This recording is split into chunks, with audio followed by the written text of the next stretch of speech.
Hello everyone, I know we all remember this book by Chinua Achebe, Things Fall Apart, whereby the center could no longer hold. I think Nigeria is tending towards that direction, and this is not what we want for our dear country, Nigeria. And I think it is high time the government did something about what is going on in Nigeria, because the people are going through a lot.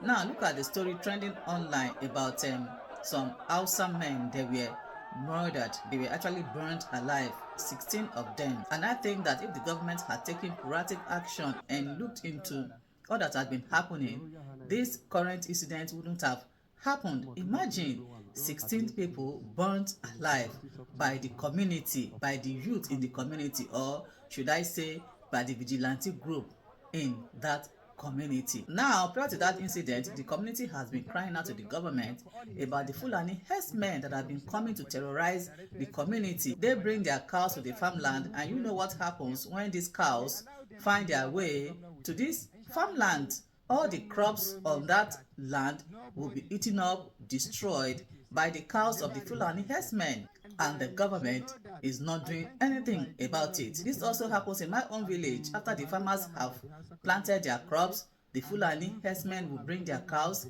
and when they get to these farmlands, the crops are eaten up and destroyed, and you dare not say anything. If you complain or you try to confront them, you will be deleted immediately on the spot, and nothing will be done. And this has been going on for quite some time, and the government is not doing anything about it. And I think it is high time they did something and try to control how these Fulani herdsmen go into people's farms to destroy their crops. But despite all these happenings, that shouldn't be the reason why the community should take laws into their hands to delete 16 people by burning them alive. Because according to reports, these people were actually traveling for the Salah festivities when they were apprehended by the youth in the community, and they were burnt alive, 16 of them. And I'm sure it's due to anger and frustration about what they have been experiencing in the hands of the Fulani herdsmen.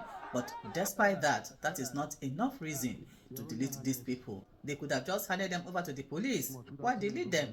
More so, these men, they were not Fulani herdsmen.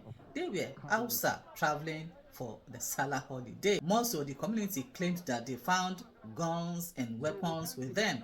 If they found guns and weapons with them, that is the more reason why they should have handed them over to the appropriate authorities. Now, by deleting these people, they have caused unrest in Uromi community, because everybody will now be afraid, because there might be a reprisal attack on the community. Because these men, they were deleted, they also have their families and they come from communities, and I pray that there's not going to be a counter attack on Uromi community because of what they have done. I can't even post the picture or the videos because it is really gory. I could not even watch it. And so we are appealing to the government to please take proactive action to ensure that things return back to normal, because this is what usually happens when things are overlooked. Because if not, things are going to escalate, and this is not what we want for our dear country. We want peace, because already tensions are high. We want a country where everybody is safe. Imagine you as a farmer being afraid to go to your farm because you don't know what is going to happen to you. You might get to your farm and you meet some Fulani herdsmen there with their cows, and if you try to say anything, you will be deleted. It is not what we want. Nigeria is for every one of us and not for some selected few. Thank you for watching. Bye bye.